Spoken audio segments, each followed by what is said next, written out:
And welcome, everybody, back to the Weekend Spread. I'm Bobby Howard. With me today, we've got the Captain Bowden Blake, Ty Lee, and Jameson Maxwell here to make our Week 1 picks. And guys, Week 0 was fun. I will say, as far as Week 0s go, a blast. A lot of cool stuff happened. But this is a real feast here. This is a real proper weekend spread, front to back. No college football playoff picks, no previews. We're just straight up picking games. And look, before we dive into the games, let's take a look at the standings. And let's just be up front. Bit of a rough week. Bowden Blake sitting at 2-1. Jameson 1-2 at number 2, and then Ty and I are tied for last, going 0-3 in a pretty turbulent Week 0. Look, all of the freaking underdogs won. Even Delaware State covered. They didn't win; they all covered. So it was a bad Week 0 for the philosophy of just take it simple or keep it simple, stupid. Because a lot of chaos happened, and I don't know how to feel about that. I feel like everything about my perspective of these teams was fried. Mm-hmm. That's the key. Week 0 is the ultimate. Are you going to overreact, or are you just going to take a little bit of intel that you saw from those games and incorporate it into your analysis later on in the year? I know Ty is probably leaning more towards the hard conclusions when it comes to Florida State, and I'll just pass the baton to him because I know the most famous DJU hater in the world has some things to say. Yeah, look, I deserve to be 0-9, 0-10 perhaps even after this past week for what I did, because I looked at the media and I said, what plays well in the media? Pandering, and never being critical of anything ever. That's what everyone does. And even the people that are like, oh, this guy's rough around the edges, he's not afraid to tell the truth. Like, oh, he tells it how it is. No, he just gets drunk on his show and then parties with wrestlers. No one tells it how it is. No one tells the truth. So I figured that's what I'm gonna do. I'm gonna leave some little nuggets, acknowledge that I know what's gonna happen, but I'm gonna pick with a consensus, and I'm gonna be nice. I'm gonna wear. I will be bringing the cowboy hat back, but we cannot have a white cowboy hat. We're going to be picking. We're going to need a black cowboy hat, and we're going to be picking only with hate, because we knew exactly what was going to occur last week. I've been telling people for years about DJU. I said, no, Dabo, broken clock theory. I think he knows what's going on with this guy. And then what did DJU do? He had to leave Clemson, where he took over a 10-2 Oregon State team. And what did he do? He went and threw for 57% and turned that 10-2 Oregon State team. He did a great job, and he turned him into an 8-5 team. How he sort of flipped up from there is beyond me, and I knew exactly what would happen. And no one believed me for years that this guy was not good at football, and I decided to pick against my better judgment. And it's just from there, it just all snowballed. So we know what to do now. Rest assured. We had a minor hiccup in our other methodology on who has more complex uniforms and such. The bad thing about that is we've gone back into the lab and we've determined that determines who's going to win, not necessarily who's going to cover. So, because think about it, right? In retrospect, what matters is they won, not necessarily the cover's a made up thing. So the weekend win. We're going to have to bench that algorithm for now. Although it does determine toss-ups. Yeah, I could get you on game day. There's one thing interesting about DJU that I've been wanting to tell you, Ty. So my parents were in town this weekend. I was watching the game with my dad. My dad's an eye doctor, and he looked at DJU and he goes, that guy right there is really nearsighted before the game started. I was like, what? And he's like, yeah, look at the thinning in his sclera, the white of his eye. He's like, yeah, he's very very hyper, myopic, nearsighted. And I was like, huh. And then I watched the whole game, and he didn't throw the ball down the field at all. They only gave him dink and dunks. And I started thinking about it. I was like, maybe, how Jameis Winston needed LASIK? Maybe just DJU just doesn't have good eyes, legitimately his anatomy. It's maybe this is it. I think we're on to something. I thought you were going to say that after watching DJU, he regretted ever treating any patients because they would also have to see DJU on the field. But that also makes sense. No, and I mean, that graphic at halftime was just jarring. He was 12 for 14, but like his average, what was it? The average distance thrown was like negative 0.5 yards. Yes, Just absolutely. can't throw. Trying to manipulate the stats to make it seem like it was better than it was. Completion percentage merchant. That's the only way he gets above a 50% completion ratio on the year. Oh my god. All right, well, let's Blake, any thoughts on week 0 before we move on, or do we want to just dive on into the real stuff? I should have gone harder in on Nevada. I knew those guys. I knew the caliber of that roster. I knew how that team was made up. The playbook was perfect for an upset. And if it wasn't for a dumb kind of NCAA football video game type play, fair catching it in the end zone for the kickoff to then bounce off your chest, go to the 1 yard line and fall on it, putting it at the 1. All-time dumb play.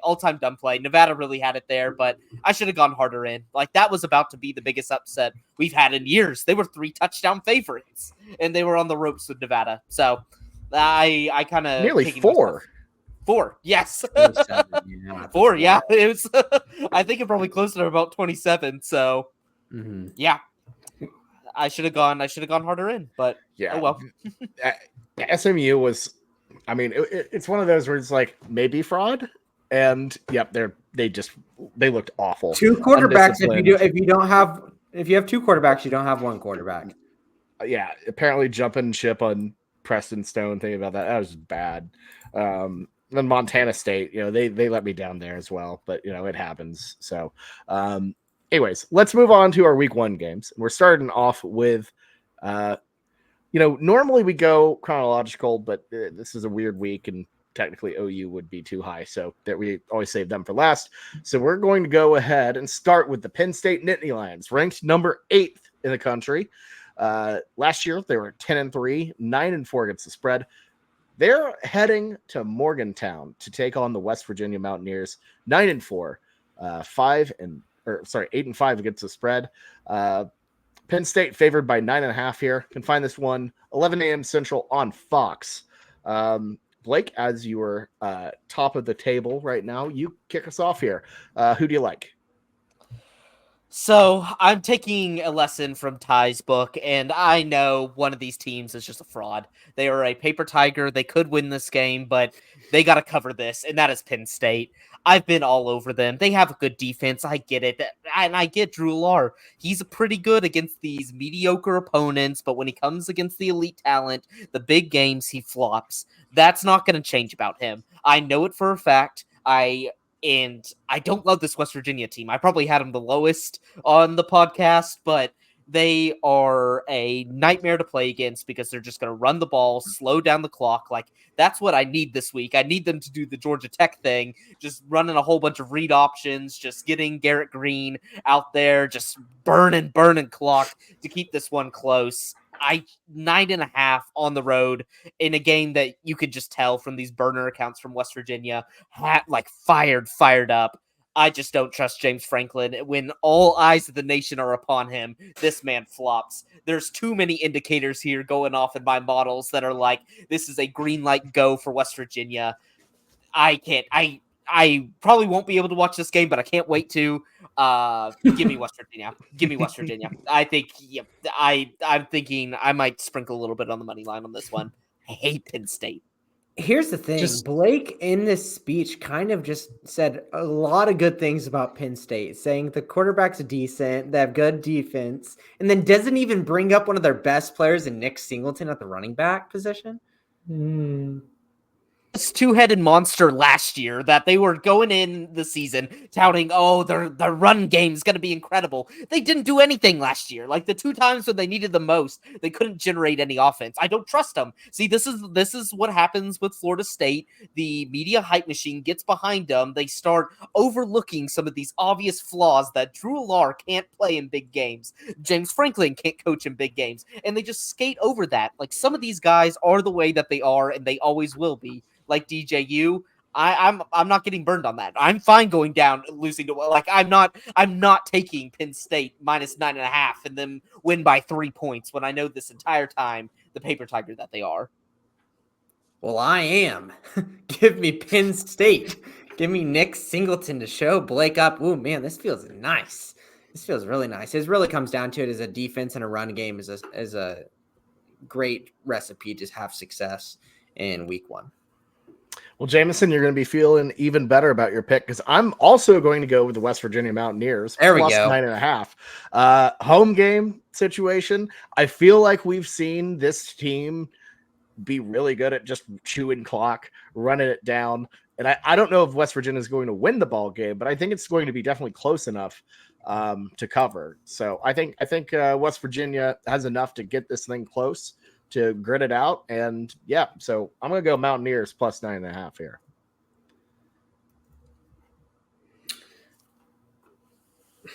It's just, it's one of those things you guys have to understand. Penn State, we talked about cheetahs on a pod a couple pods ago and sort of where they would fit in as a predator.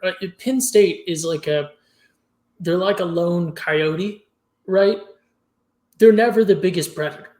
Everywhere there's coyotes, there's always the bears. There's always sometimes actual mountain lions and wolves and other things. They're not built for it. But what they are built for is eating up all the other little prey down below. The big ones also eat, but the coyotes eat as well. And unfortunately, as much as I wanted to find a reason to go against them, it's just this Penn State team is built to hang their hat on beating by 10 points the 7th or 8th best team in the Big 12. And then they're going to try to ride that into a playoff berth that they'll probably get because the Big Ten has handed them some absurd schedule. They're going to point to this game as some sort of strength of schedule thing. So I just have to go Penn State here. If this were not a half point, because I don't think we mentioned it this year, but on this pod, we do count pushes as wins really just for the ease of our metrics. But if this were, I guess, a full point more, if this were 10.5, I would get really worried. But I like single digit Penn State. Well, double digit, I guess, to cover. But I'm just going to cut myself off here. Unfortunately, I like Penn State, as fraudulent as they are. This is going to be their little proof that they hang to, and they say, "No, we're not a fraud. We beat a middle of the road Big 12 team." That's funny. All right, so split house on Penn State and West Virginia. Moving on to our next game. It's Blake's TCU Horned Frogs, 5-7 last season overall and against the spread. Very disappointing year. They're heading to Palo Alto to take on the Stanford Cardinal, who last year also very disappointing year. 3-9, 5-7 against the spread. New ACC team, so very funky there. I still can't believe that's a sentence I just said. Stanford in the ACC. Frogs are favored by 9. You can find this one 9:30 p.m. Central on ESPN on Friday night. Baby, late night Friday is what we need. Oh my goodness. This is beautiful. This is right after the OU game too. Oh, it's nice. It's nice. Ty, you have the floor. Yes. Look, I've been known to be a lifelong fan of a select number of teams. And Blake knows this. You guys know this because I released the list a little earlier this year to you guys. But TCU has been promoted to the top tier of teams that I've been a lifelong fan of, up there with OU and then Navy and then Oregon and now TCU. In that order, there's a big delta between the top two and the bottom two, but they have progressed. TCU has progressed beyond teams that I'm sympathetic towards. And as we have left the Big 12, they were my obvious choice for a Big 12 fandom. So I will be riding with my TCU Horned Frogs in this one, -9 against Stanford. Stanford really not much to worry about at all. Some may point to the fact that Stanford, performed a little bit better against a certain team than TCU did last year. But that was last year. And as we've said of that team, the vibes are worse and the team is worse. So give me TCU -9. Yeah, Ty, I'm riding with you on this one. I like the Frogs here, -9 on the road. Not really much of a road environment at Stanford in general, but also because they're on the court, like that weird system out there. The students aren't even back yet, so like the only people who might show up aren't there. Yeah, TCU is going to romp big on this one. I really like the Frogs -9. I don't. I think Stanford. They're not a serious program. They're packing it up. They're done. So yeah, TCU -9. This is the one to throw actual bucks at, not financial advice, but give me TCU here. You know, I am a little bit nervous because I'm just going to try to get under Blake's skin. You know, TCU on the road week 1. Is that a little bit of, something to be concerned about, Blake? It is, because even in our national championship year, like when we went, we played Colorado week 1 on the road, and this was like pre-Dion Colorado, and they had us like worrying a little bit in that first half. It ended up being a blowout. It ended up being not like nowhere close, but it definitely like it has me worried with these like feisty, they're only going to win maybe 2 or 3 games in a year type teams. And it makes me a little worried. I'm not going to lie. But you know who I'm choosing, the Frogs. Frogs by 50. I think the only thing that scares me, Stanford runs a pretty funky offensive system. I think that came from Sacramento State, which kind of gets the ball slinging around the field and stuff like that. But as we talked about on the Big 12 preview, Andy Avalos is going to be huge for TCU coming in there, reverting back to rushing 4 on the line, not 3, whatever, and just having all these guys out in space. I want dudes on the ball up there trying to get to the quarterback. I think the defense, we're going to see massive improvements there, but the offense just has too many weapons on it this year. Like a inexperienced offensive line, but one loaded with transfers, but that receiver room is so nice. Savion Williams is going to be an absolute freak. JP Richardson in the slot is a little bit of a gadget guy like TCU always has. And then Cam Cook, the sophomore running back, I think he's going to be fantastic. He's going to go down as one of the better TCU running backs in our history. I'm very, very excited for this game. Damn, history, huh? I'm really high on him. Like, rarely at TCU are you able to really, like, at a sophomore see the field. Usually it's juniors, seniors, stuff like that. Sorry, I am in a fantasy draft right now and trying to figure out who I'm gonna draft. There we go, Jalen Warren. Come on down. But no, like rarely do guys at TCU see the field till they're juniors or seniors with every ball carry. This guy came out the depth chart. There's no oars next to his name. He is RB1. So I feel very comfy in this offense. Dude, what's wrong with dude? Is Trey Sanders just broken goods at this point? Yeah, he's our second string. Like he's gonna be on a lot of different like gadget, like kind of a little bit of a feature back, a second. But yeah, he's not. And he played a lot of goal line last season too. Like it's a shame that a guy like that, with the 5-star and hype that he had coming out of high school, it's odd because if you're on like the rowing team, you want an oar next to your name. Oh my god! Oh, boo! Don't laugh. All right. Moving on to our next game. So this is very traditional weekend spread type of a game. Yes, just a trash Big 12 game that we have to put on here to fill space.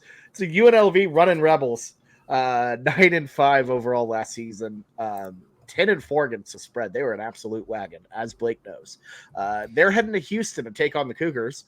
4-8 last year, 6-6 under current Horned Frog kind of assistant there, right? Kind of helping out. And Dana Holgerson. Holgerson's out. Willie Fritz is in. Sooners will see Houston next week as well. So Houston favored by 1.5. You can find this one 6 p.m. Central on Fox Sports 1. Blake, you kick us off here. Who do you like?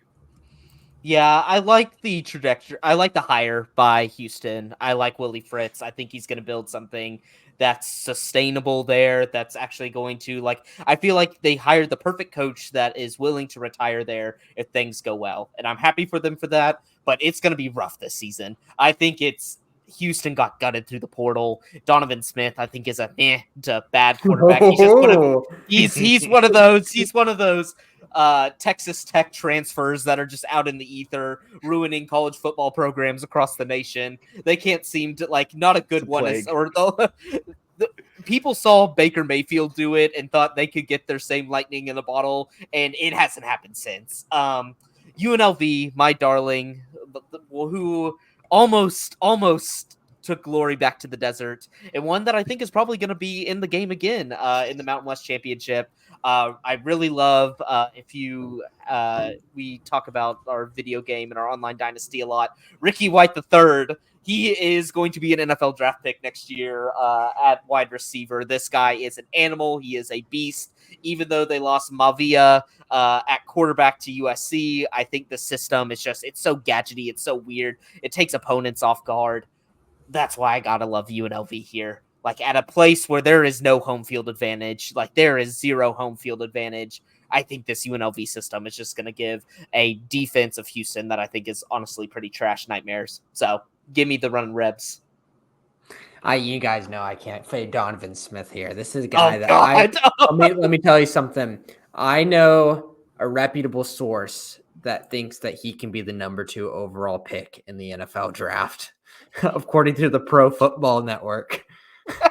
This is completely facetious, please, if you guys haven't listened to the past podcast. But first of all, I don't know how the hell that happened. But second of all, sorry, UNLV, you're a little bit biased here. I think that there's some broken goods, and Houston at home is just going to pile it up. I think it's going to be a good game. I think give me Houston by a field goal here. Yeah, I do like Fritz, and I think he can build a really good program here at Houston. It's going to take time. This Houston team is not very good at all. And I think UNLV, I think they get them here. The line has been shifting in favor of the Reading Rebs for a good reason. They're really good at covering the spread, and I think they continue to roll game 1. So UNLV plus 1.5 is the play for me. This one is an obvious choice because there are certain people on this pod who I know to be ball knowers, and I know that while they're not correct 100% of the time, I know that their analysis is always spot on. And then sometimes, we just have that, it doesn't perform within the models, which is fine. There's another thing that I know, and that's that when you're building something in an actual structure, typically there are minimum parking requirements, which is important if you're a commuter school like Houston. And I just can't pick them. They're in the Big 12. They're favored. But the ball knowers on this pod are riding with UNLV, and I really don't know what to make of UNLV, to be honest, because surface level sounds insane. Right, going to college in Las Vegas, but then you really think about it, and it's that's not really a great scene to be in college in. It's just kind of a weird town for that kind of thing. So I will be riding with the Rebs. None of this really has anything to do with the football game, but the ball knowers have ridden, are riding, both future and present and past tense. So I will be riding with UNLV. All right, there we go, Jameson. Island boy. He's an island boy with Donovan Smith. That'll be. I'm pretty sure Island boys are 1-0 already on the season, so let that be known. They are with Blake going to Nevada. So we'll see how that goes. Island boys are kind of good though. They were very good last year. Yeah, that's how you make early moves. We ran the math, and they were 12-4 last year or something crazy. Yeah, it was wild. All right, moving on to our next game, we have the South Dakota State Jackrabbits, 15-0 last season, champions of the FCS. Obviously, don't really have against the spread lines there, because of FCS. They come out. They come out. You just gotta wait till about 3 hours before kickoff. But they are there. I'm also not going to dig for the historical records of it. They don't have them on teamrankings.com, so I'm not looking for them. So anyways, South Dakota State Jackrabbits heading to Stillwater to take on the Oklahoma State Cowboys, ranked 17th in the country, fresh off of a Big 12 championship appearance. And they're stocked with guys like Ollie Gordon and, Alan Bowman. Like, the Pokes are looking to make another run here. They were 10-4 last year, 8-5 against the spread. Oklahoma State favored by 9.5 here. You can find this one at a strange 1 p.m. Central Time on ESPN Plus. Ty, floor is yours. This one has caught me by surprise. This was my wild card. Good thing I have a backup wild card, but I'm seeing it down there in the up next category. So, wait, your wild card? Florida, Miami? Did you think we just weren't going to pick it? I have Oklahoma State. Look, they are going to. Here's the thing about Oklahoma State against South Dakota State. They might not get there in the straightest line, but they're going to drive all over them. Oh, that's funny. So here's my thing. Last week I went out on a limb with Montana State. Like say out on a limb, it's 13 points, but I was like Montana State. They win in the FCS. They'll probably win here. I was totally wrong. I'm gonna stick with it though because South Dakota State, obviously undefeated last year, back-to-back champs. They're winners, and we've seen Oklahoma State slip up and have scary games against crappy teams early on. Just look at OSU last year against a not very good Missouri State. They've done it to Tulsa. They got blown out by South Alabama. And I just have a feeling that the Jackrabbits are coming in here. I think this is a really big opportunity for them. And I think there's a chance they cover this game. And I think there's a chance they win outright even. So I'm going to go South Dakota State plus 9.5 here. I'm excited to see this one. I'm actually going to this one. This should be what? Yeah. No. Hey, look.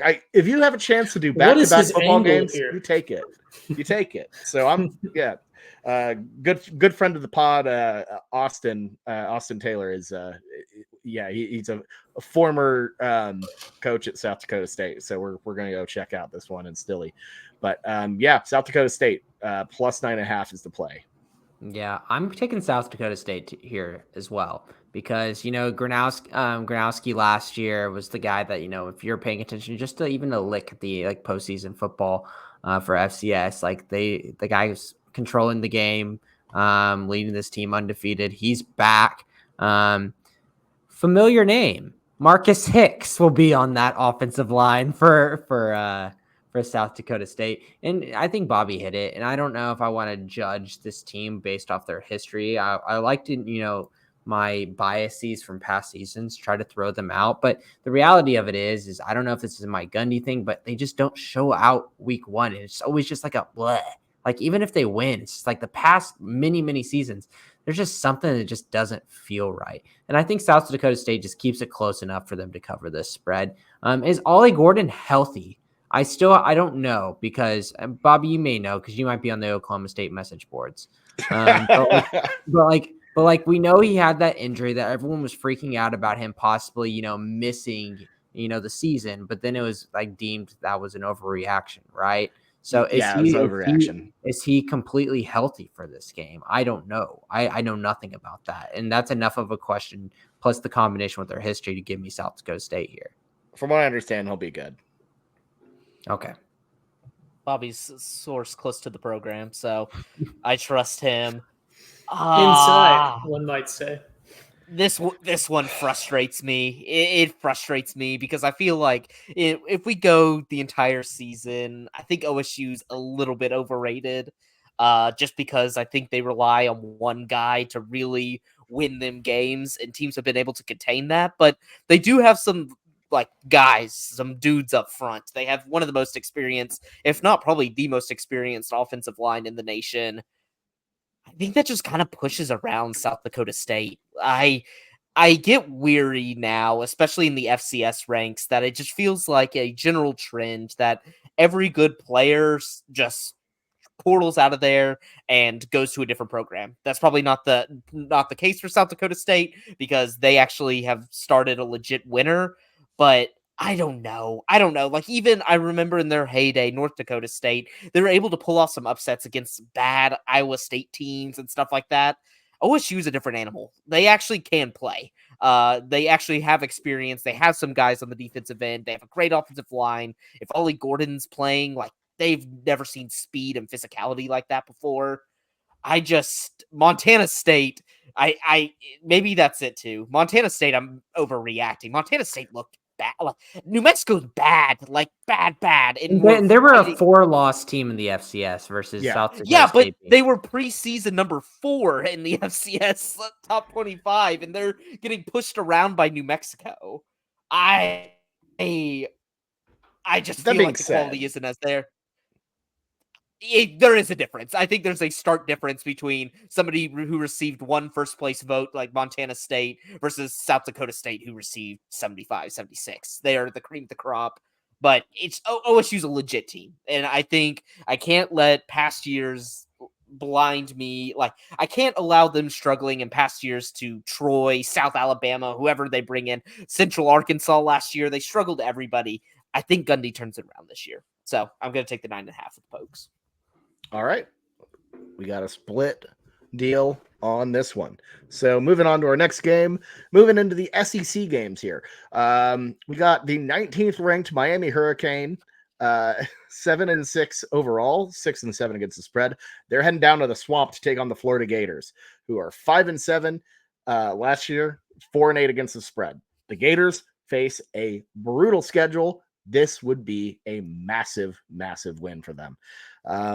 Miami is a 2.5-point favorite on the road. You can find this one 2:30 p.m. Central on ABC. Blake, who do you like?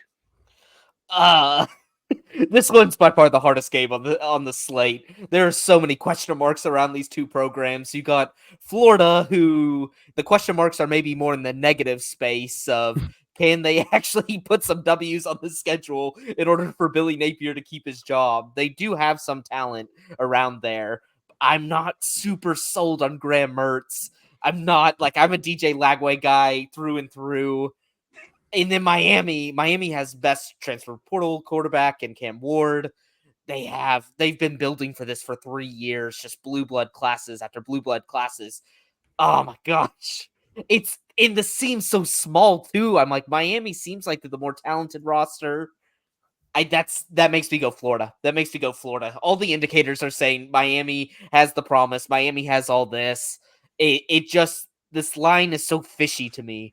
I'm gonna go Florida here just to keep it close. Maybe win on or lose on like a last second field goal to keep them in within like 2. Hopefully, some weird stuff to happen. I don't know. This game's gonna make you feel bad either way. If you take Florida, they could easily come out flat, be out of this game in the first quarter, and you're just like, dang it, why did I take them? Miami, they could easily get down, and you just think this is a typical Miami team. It's the game of question marks, and one that I am not going to be betting on of any of my personal money. But since I have to take it, I will take Florida, just the home dog. Home dogs feel right. Just feels like a system play right there. Yeah, you stay away from this one, but just enjoy it. I think I'm going to pick the X factor of just a better quarterback, and I think Cam Ward greater than Graham Mertz when it comes down to it. That is a super casual take, but at the same time, I find a lot of enjoyment in going against Blake on this pick too. So give me Miami. I'm going to go with the Florida Gators here. I think, at home in the Swamp, that is a crazy atmosphere, especially for a rivalry like Miami that doesn't get played that often. And also, honestly, I'm still on the ACC kind of being frauds this year. I'm fading a lot of ACC teams. There's a reason why I had NC State somehow winning my ACC championship, mainly because I really don't like them. And I got to say, it's kind of panned out decently last week. If you look at it, you don't want to make too many conclusions, but so far the ACC looks nothing special at all. Given Florida State's state of affairs and SMU, I'm just kind of out on the ACC. I think Florida is going to have a really interesting rocky season. But the thing is, this is the game where the schedule matters the absolute least because they haven't played it yet. So they're fresh. They're ready to go. They know they need this one. I think they get it. So give me the Gators plus 2.5 here. Ty? Give me Miami. Here's what you need to know. Miami, never fall for the preseason Miami hype. Never do that. Number one biggest mistake that one could ever make. But we're not talking about the timeline of a season here. Florida is on the downfall and continuing to spiral. And I like Florida. Florida's on my sympathetic to teams list, very much so. They have everything going for them. Cool history, cool location, great conference, great position in the conference. Some of the best branding in college football. That shade of blue that they have, and the orange with the green and the white, and just the way it works in Florida. But it's just Miami -2.5. I feel like, yes, there's some look ahead potential and everything else, but I feel like the Hurricanes get this one, and I feel like you're just going to see like Miami will be silly and dump their game to Florida State or something like that later on down the line. I think there'll be a more than one loss team, but I just feel like, God, when it's 2.5, I understand that Florida is at home here, but 2.5 in-state rivalry across conferences. I feel like in my head, I've now forgotten it, but I had a much more compelling talking point from Miami, so I'm just trying to string along and remember what it was. I can't recall, but give me the Hurricanes. You got to hit them. They're like Boca, like Texas State. You got to hit them once strategically and then back off. Don't touch them again for the remainder of the season. So I'm going to go ahead and I'm going to take my little hit of Miami here. Oh, I remembered what it was. Miami, what is the thing you need to look at? What is your indicator to look at? Is Miami going to be successful? Is Miami going to be hot? Presumably, all of their donations are in crypto. This is Miami we're talking about. Bitcoin is on the up right now. Bitcoin is up right now across where it's been for the year. Miami is peaking. Barring some sort of massive Bitcoin crash during the week, as long as that stays above $63,000, I think would be a good sort of floor. Bitcoin dips below 63, especially Bitcoin dips below 60. I would start to look at Florida on this one. But as long as Bitcoin stays hot, stays strong, give me the Hurricanes. Well, Ty, you forget about Life Wallet right now going downhill. Like Miami's biggest donor completely just down the toilet, probably because they've given too much money to Miami players. That's Miami for you. That's at least that one was a somewhat legal entity, so they are trending in the right direction. Mostly legal. This makes me sick. I kind of want to use my mulligan here. It's not a mulligan because we haven't moved on, right? I don't think I'm not going to. No, it would be a mulligan. I thought mulligan was like we have to move on from that game itself. No, he can he can do it right now. No, I'm not. No. I'm saying he should. I think he has the right to switch without it burning his mulligan. I feel like once you leave your box. Yes, that is correct. Yes, Ty, that is correct. Okay, all right. Let's keep it after you got to filibuster until if you're waffling, you got to filibuster until you come to a decision. Because if you leave your box, the second it rotates you out, you're in mulligan territory. Miami's just such a better team. They have such a better roster. Yes, I love their offensive line. I love all the receivers. I love the running backs. I love their quarterback. I love everything that program has right now. It's week one. You're gonna make me an island boy, Blake. You're gonna make a much bigger mistake later on in the season. This is gonna kill me. Florida's just gonna go out there and get mollywomped in the first quarter. It just really piss me off. I know it. It's already making me mad. Imagine Florida throws a shoe again. They have it wrapped, and then they get like a repeat offender penalty. The game's tied. Miami's out of field goal range. The guy throws a shoe. They kick the game winner to cover the spread. Mike, I'm going to give you 5 seconds. Make your decision. I'm going to stick on it. This is going to hurt. This is going to ruin my day. I know this game is just going to absolutely ruin it. And I've been all over Miami. I'm the only one on this podcast that's like really buying into the Miami hype train like no other. So this is really going to make me mad. Well, Blake, you and I run with Sunbelt Billy here on Florida. So, all right, moving on to our next game. Massive one. The 7th-ranked Notre Dame Fighting Irish, 10-3 last season overall and against the spread. They're heading to College Station to take on the 20th-ranked Texas A&M Aggies, 7-6 and 6-7 against the spread under Coach Jimbo Fisher. Jimbo's out, and is Mike Elko from Duke. So very exciting game here.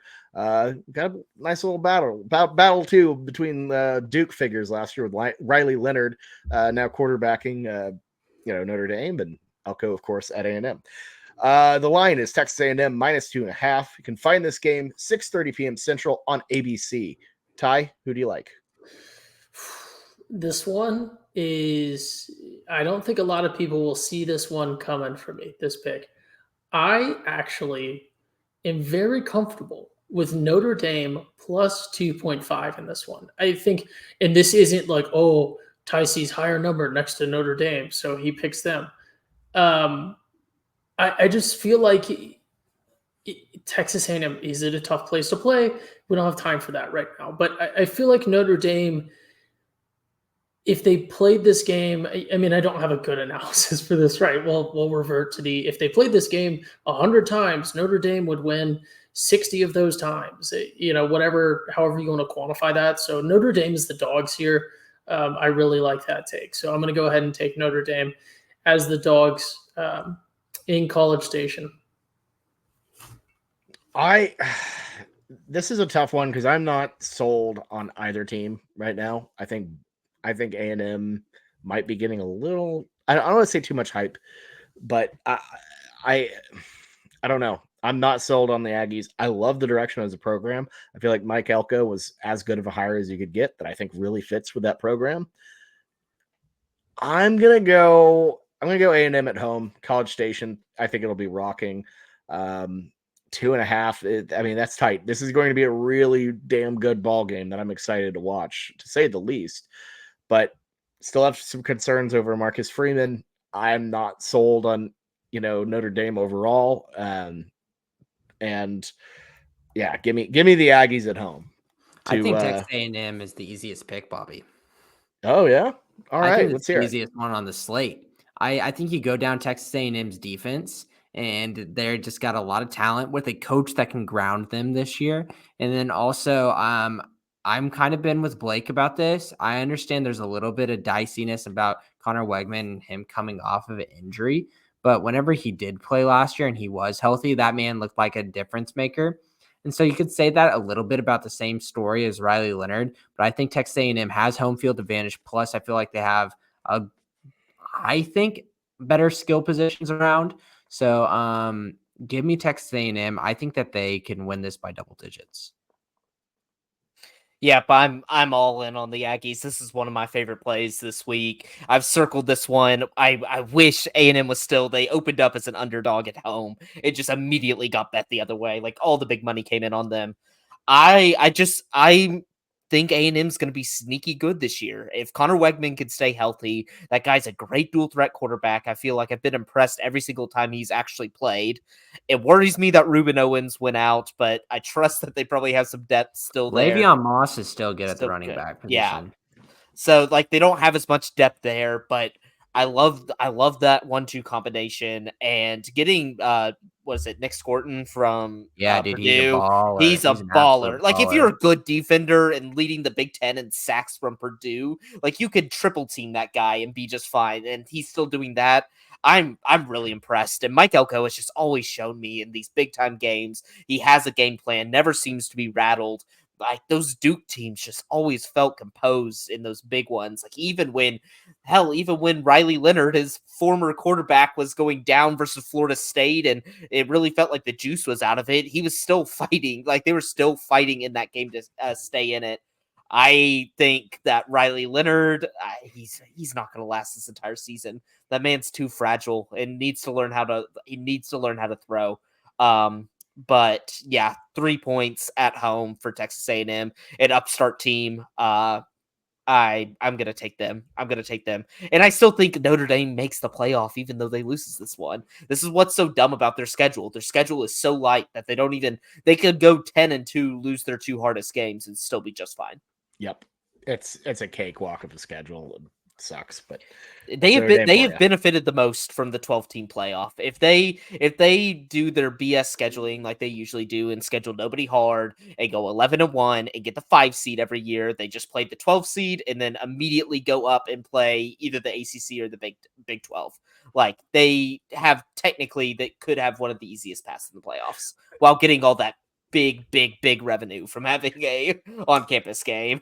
Well, I mean that's the thing too, is you'd play the worst the worst conference champ in a neutral site that you probably have more fans at because you're Notre Dame.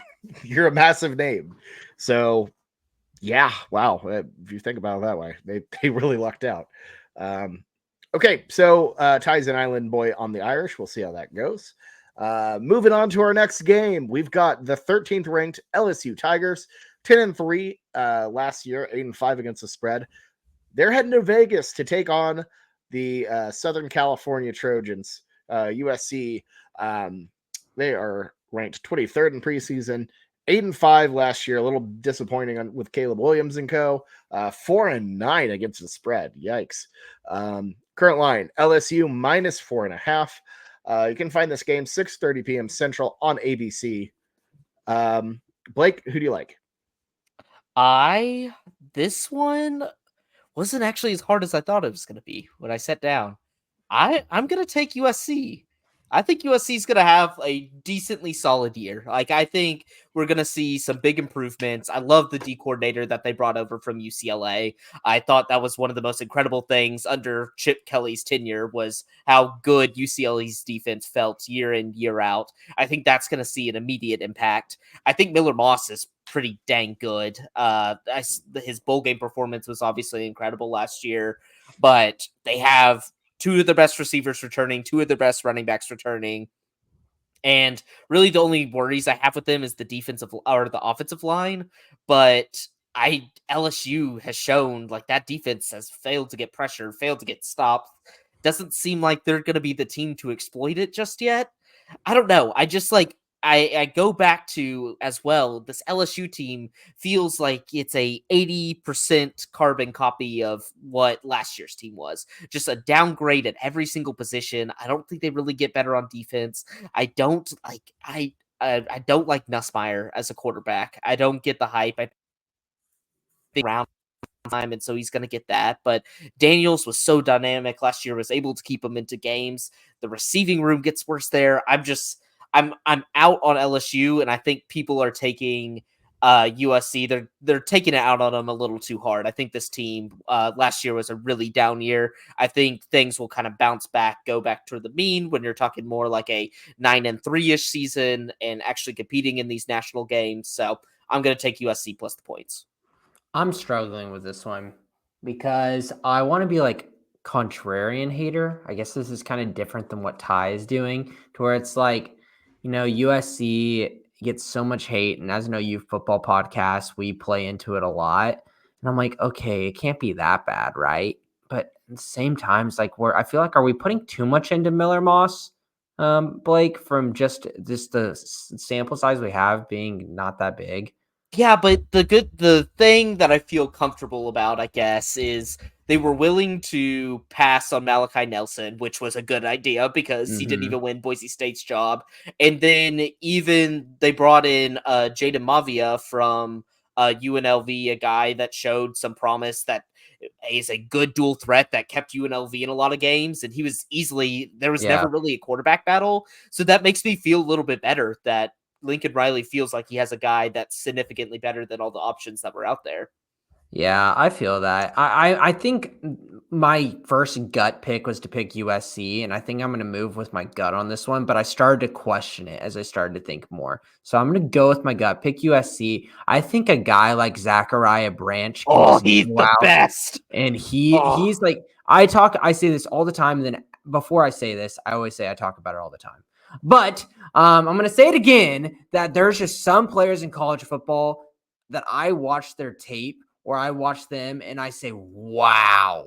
And Zachariah Branch is like Tyreek Hill-esque wow factor. Like you give him the ball and he can just go and make plays. Like the Branch brothers, got absolute talent USC. I think that just with the talent turnover at LSU, I think that gives me just enough that I think USC, I could see them losing, but still covering. Yeah, I mean, this is tough because I think both of these teams are relatively unproven yet in terms of how they're, you got Nussmeier and Moss, both, fresh starters here. But overall, I'm going to go with the team that's more talented, more physical. And that's LSU. I think this is going to be a tight game. It's not going to be a blowout by any means, I don't think. But I think I just, to me, I feel like there's more overall talent across the board with LSU, more physical talent. And I like Zachariah Branch too. He's damn good. He's a burner. But look, this is an LSU overall an LSU team that I feel like can really, I don't want to say make a run because I think I don't know yet. We just don't know. And I think this is going to be very telling on both of these programs on Sunday. I'm so excited for this one. This might be the game I'm most excited to watch this weekend. Outside of OU, and it's just, I think it's going to be really telling. It's going to really, show where both of these programs are at, and relatively pivotal points, I think, of both Lincoln Riley and Brian Kelly's tenure. So I don't know. Going with LSU minus 4.5 here. I don't like either, but I really like any chance I get to fade Brian Kelly in a big game. So I'm going to go ahead and take USC plus 4.5 here. Don't have really tremendous faith in either. Honestly, I have much more faith in LSU, but when I'm uncertain, it just seems much more likely to me that I play it safe with a team that probably has a higher ceiling, whatever that might mean. If I can pick, they only lose by a field goal, I'll go ahead and take that. So I like LSU winning by 3. So give me Southern Cal plus 4.5. There we go. I'll roll with the Bayou Bengals on the island there. So moving on to our next game, we've got the 14th ranked Clemson Tigers, 9-4 overall, 6-7 against the spread. They're taking on the Georgia Bulldogs, number 1 in the country right now in Atlanta. Georgia went 13-1 last year overall, and 6-8 against the spread, which is a little surprising to see. The line is Georgia minus 13.5. You can find this one 11 a.m. Central on ABC. Ty, who do you like? Yeah, Bobby, I think you might have a typo in this graphic. Actually, I think it's supposed to say Georgia minus 35. But I'll go ahead and I'll take the Bulldogs of Georgia minus 35 against Clemson. Clemson not narrowly, they very smartly ran DJU out of town. So they're much better than they would be had they retained him, although I don't think he would have eligibility at this point. I don't know. Give me Georgia. I think, they're not going to be as great as they have been. I think the cracks are starting to form in the pillars of marble of Rome here, but give me Georgia. Clemson is not, who they once were. I was going to say, if we want to talk about decaying empires, I don't think Georgia's quite there yet personally, but Clemson, I'm telling you, I think they're done. Obviously, really rough start last year, going 4-4, and Dabo Sweeney apparently banning or no longer is going to be taking live phone calls from fans every week because of that incident last year. Thank you, Tyler. Good job for screwing it all up for everyone. But no, Georgia, I think, is more complete. I think they have a reason to be a little bit salty about, missing out on the playoff. It's fair that they were out. That was a good call. But, this is a team that I think is still stocked, still solid.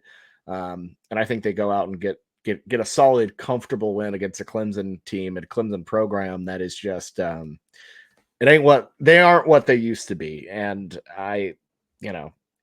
Dabo Sweeney's not going to adapt. And this is going to be just a glaring look at how far Clemson has fallen. I'm going to do something really weird here, and I'm just going to go against everyone's first inclination just to pick Georgia with a very enticing line at minus 13.5. It makes a lot of sense. And you're like, oh, Georgia, easy, move on. Every year we have these where it's like, this is easy, and then you don't even bat an eye at it. And it was like, but too easy. And that's where I'm going to pick Clemson here. I think that's just too easy of a Georgia line where I think Clemson can keep it close enough. And it's really going to come down on the shoulders. Can Cade Klubnik go out and actually be the guy that we thought he could have been and he really didn't show to be last year? Could he take another step? Like Phil Moffitt for them at the running back position is a good guy that they'll be able to lean on. But I'm just going off of complete vibes here. It's all it is. I'm going to go complete contrarian. If just something just seems too easy with picking Georgia. Jameson, I'm with you. This was one of my first bet games of the week. I think the market's overrating Georgia just a little bit. And I think people read into the no transfer portal, Dabo's not willing to change, and associate that with he can't coach at all.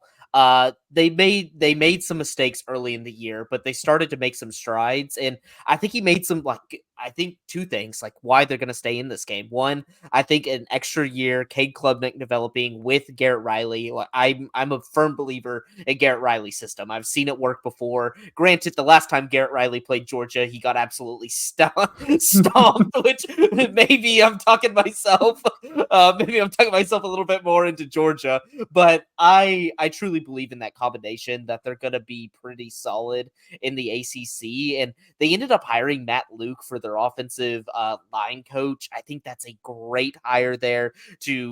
That was the one thing that I thought Clemson was pretty bad at last year was their offensive line. Typically, you think of Clemson, elite offensive lines, constantly getting draft picks, pushing guys around. They weren't. They were just middling average. I think that hire is really going to help there.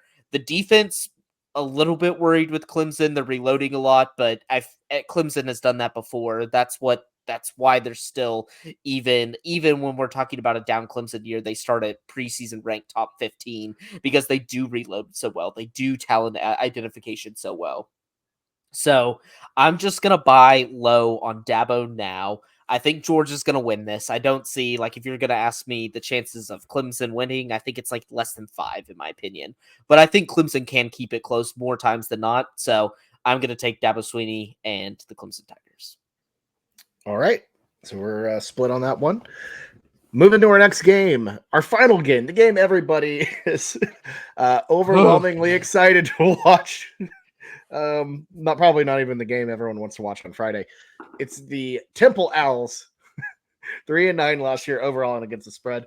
They're heading to Norman to take on the 16th ranked Sooners, 10-3 last year, 8-5 against the spread. OU favored by a whopping 43 points. You can find this one 6 p.m. Central on ESPN on a rare, weird Friday night home game for the Sooners. Blake, who do you like here? I don't know. Temple's bad. They are bad G5 program. I think I don't even know what I don't know. I really don't know.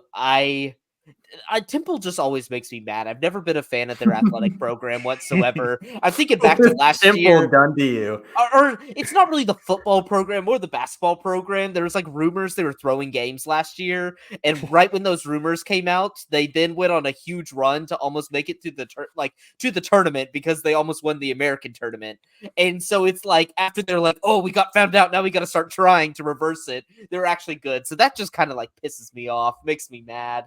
I guess I gotta take OU. I hate these lines. It takes OU going up 35-0 and just taking their foot off the gas, putting in those second and third stringers, and this game going absolutely nowhere. Yeah,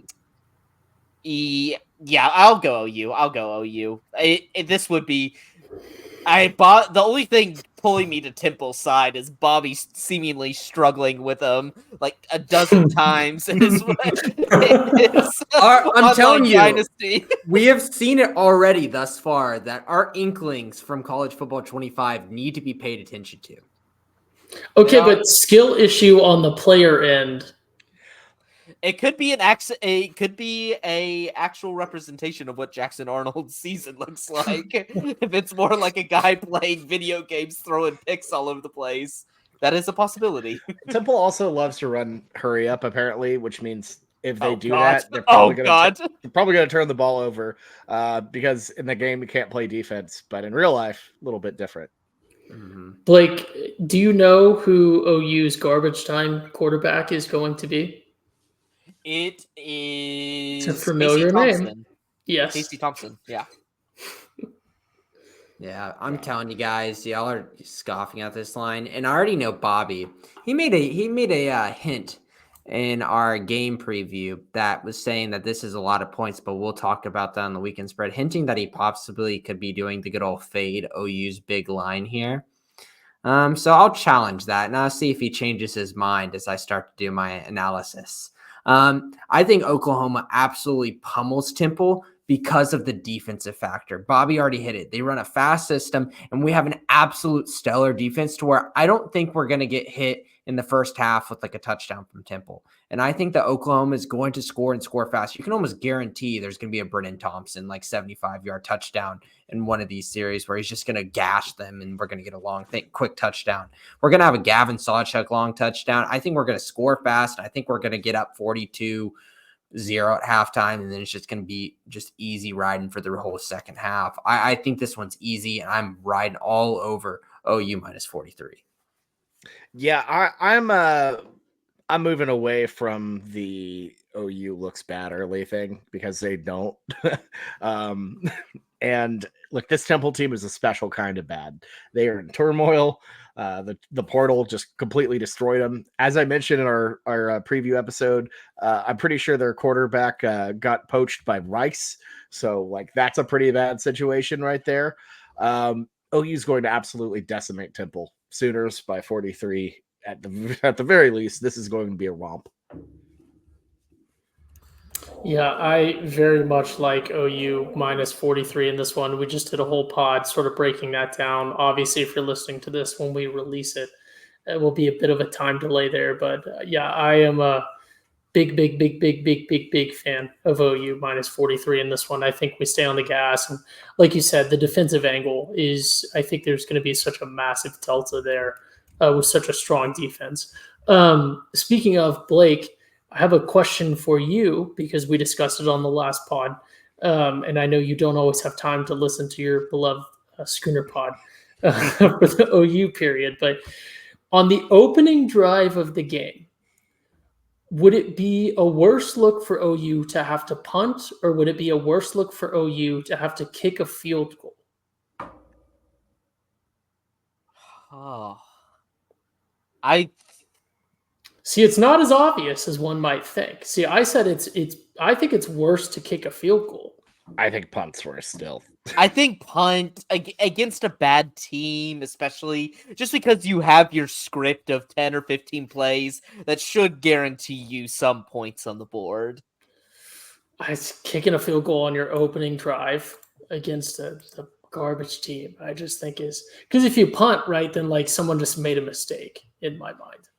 Yeah, I could also see that. I think there is varying degrees of like if it's Jaleel Farouk just drops an absolute dime on 3rd and 7, as he does. Yeah, I can see the argument behind it. I was gonna another week 0 overreaction. I think Jackson Arnold is really going to benefit from the helmet communications. It seems like guys were not making as many mistakes on week 0, which was very surprising. I think like Preston Stone was really one of the only ones that was making bad throws out there. But Haynes Keene, who was a wild card, it seemed like the helmet communications were at least able to rein him in enough to know who to pass to, who not to pass to, what to look for, like maybe picking up some of these stuff, like some of these different defensive packages pre-play. This could be good for Jackson Arnold. This could be Donovan good. Smith is going to go absolute ham. No. Oh God, no. Oh God, no. Well, some guys still just have that effort factor in them and just won't listen and will try to like put their team on their back. And you've got to start pointing to bad teams like Houston, where they're always going to be the underdog. They're just going to be Donovan Smith is just going to be flinging the ball all over the place, not in a good way. God. Well, guys, are we ready for our favorite pick of the week? Oh yeah. Why aren't the brakes working? Because I cut the brakes! Wild card, bitches!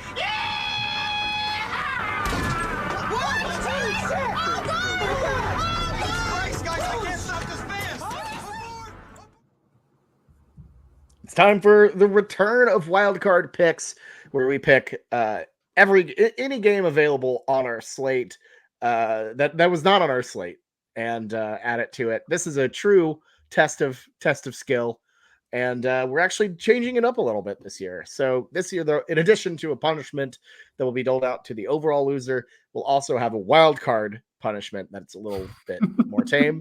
I believe our current idea is just raw dogging a what was it? Red zone. So no phone, no food. You just have to watch Scott Hansen just rip through 7 hours of commercial-free football. Just stare. But no, so yeah, this is going to be a little bit more upped. We're going to track it a little bit better. Went through the numbers and looked at our standings from last year. Bowden Blake was an absolute killer last year, 11-2 in wildcard picks. Jameson and I were pretty solid, just somewhere in the middle. He was 8-5. I was 7-6. Ty, buddy, I'm sorry. But yeah, you went 3-10 somehow. I think Blake is busy with his draft and missed that because he would have more excitement. Well, I'm trying to support you, Ty. You're a fellow ally on the show at times. I picked with my heart instead of with hate, and we learned our lesson. So we'll be picking purely with hate this season. I mean, if you just went 500 in wildcard, I think you would have won. Yes, yes. See, that is the issue, is when I have to do the picking of the games instead of just letting the internal algorithm determine. But I have a good one this week if I'm ready to roll into it. I believe so. Am I right on that? Yes. It is. Yeah. Go for it, Ty. What do we love about college football? It's what we love about all sports. It's what you remember in boxing and UFC. It's the knockouts. It's what you remember in basketball. It's the dunks. It's those threes, those walk-off home runs in baseball. It's the big plays. No one. People on this pod will point to their record on the weekend spread and point to their record on the wild card. And all they're doing is they're doing the DJU checkdowns. They're going to find the crumbs. They're going to find the 1 and 2 point lines. And they're going to be like, oh, you got to pick this. Like, this team is -1 against whatever. My light is going out. They're like -1. They're going to like do this, and this. That's not the fun thing. You want the knockouts. So what is the biggest knockout this week that we can have the biggest hate with? And that is Ohio State -49.5 against a team called Akron, who's supposed to be the best in their conference. I wish this one were over 50. I desperately looked for one over 50. Look, Ryan Day is not that guy. But give me Ohio State -49.5. We're going for the knockout. Week 1, we come in, we get Ohio State winning by 50 on the wild card, and we show everyone that we're not afraid to go for these crazy picks.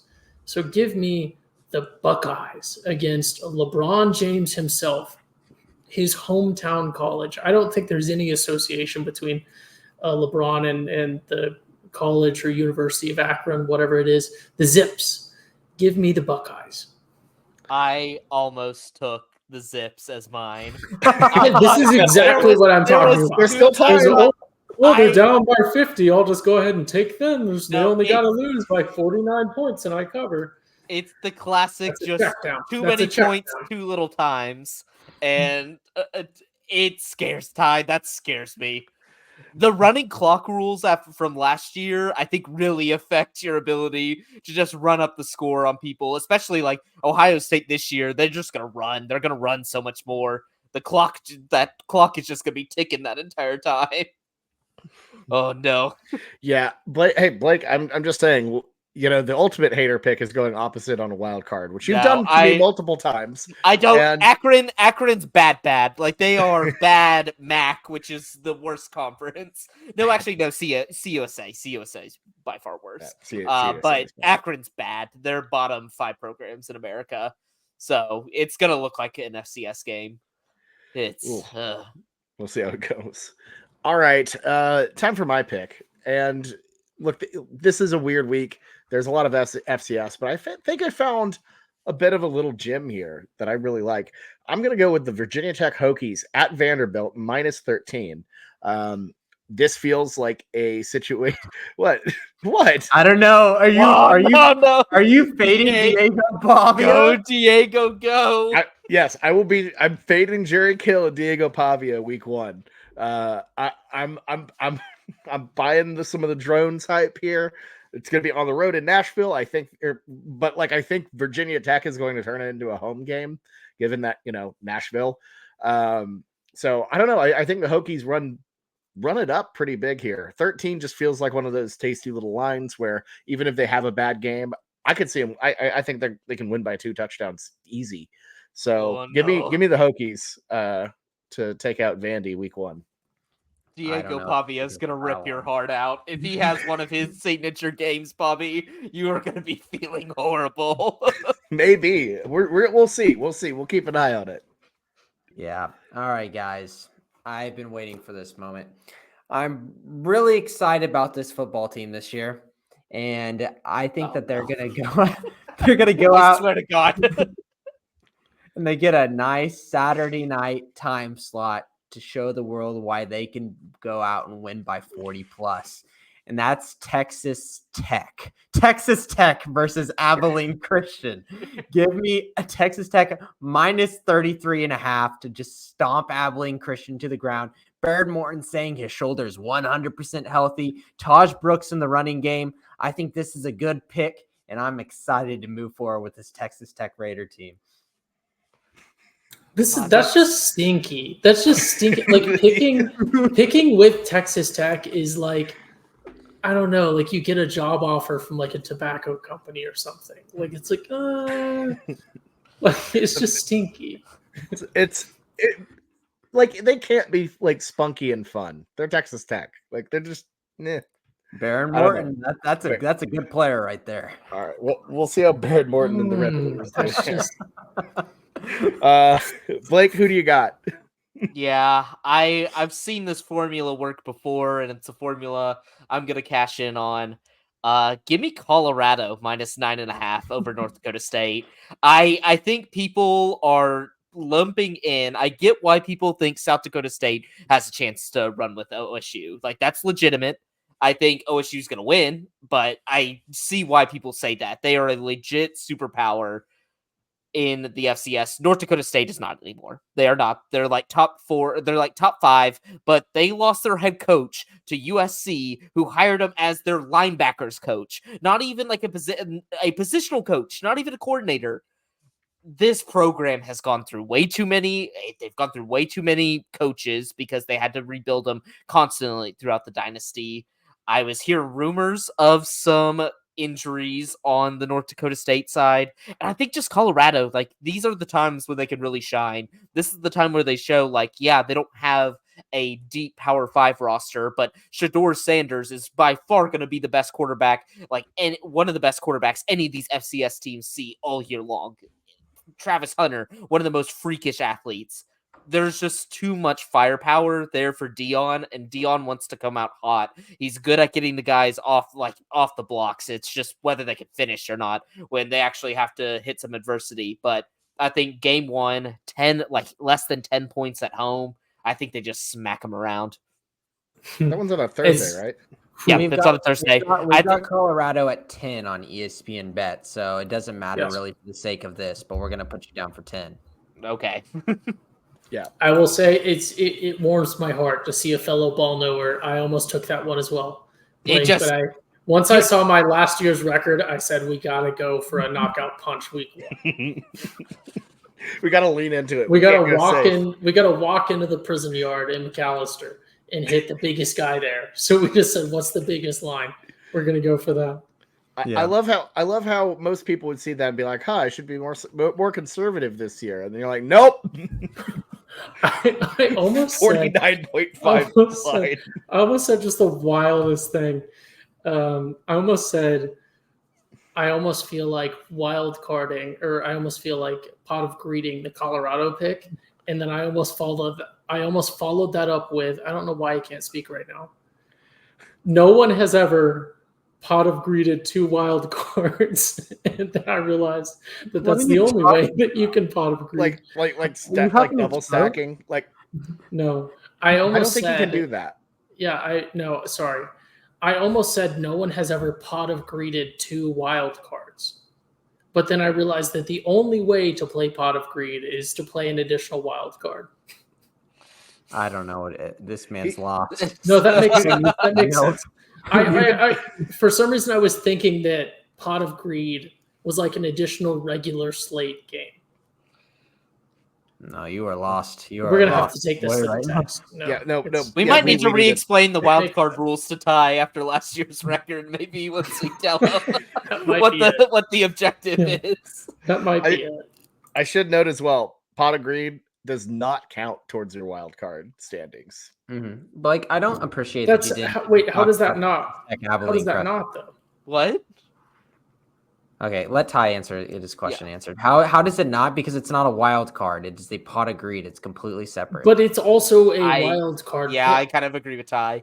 But I don't want people to hold on to their pot of greed and not use it because they don't want it to affect them. No, last year we established that it must be played. Use it because I had to use it in my final week.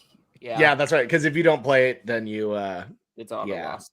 All right, we'll figure this out. This record actually looks a little different then, because Ty had 4 wild card wins. Good job. How is Abilene Christian even good? Like, no, how is that only at 30s at home for? Yes, that's what I'm saying. That's what I'm saying, Blake. It's a good pick. I hope something funky happens. They love to mess around with those like early year G5 FCS opponents. So. Oh my god, yeah, they kind of did recently. Last year for Wyoming. Another honorary mention I feel like that I almost picked was Arizona -31 at home versus New Mexico in a late night game. I think New Mexico looked bad. I think Arizona could win 50-0 there, or like not 50-0, like maybe like 50-10. Yeah, Devin Dempierre did not look good throwing the ball. He had one good naked boot. No, that was awesome. The read option, like all 11 players somehow bit on it. We're just like, turned around. Oh my god, Bobby's chair just turned, hit his mic, and made a sound and goes, weep. Dude, no. Okay, well, cut us off. All right, so up next, week 2, we'll be talking this out. It'll be a little different because Blake won't be here, so due to travel, so we'll miss him there. But we got a lot of this week is going to be fun. Got a lot of good games. Right now, slate tentatively looking like having some big games like Tennessee, NC State, Arkansas, OSU, Texas, Michigan, of course, being a massive one, and then Oklahoma's game against Houston. So. And El Assico, Iowa State, Iowa. So there'll be some fun games on that slate for sure. So we hope you join us there. We'll be live for that one. This one's a little different because of the funky week, but until then, see you around. Have a good one, and good luck out there, everyone.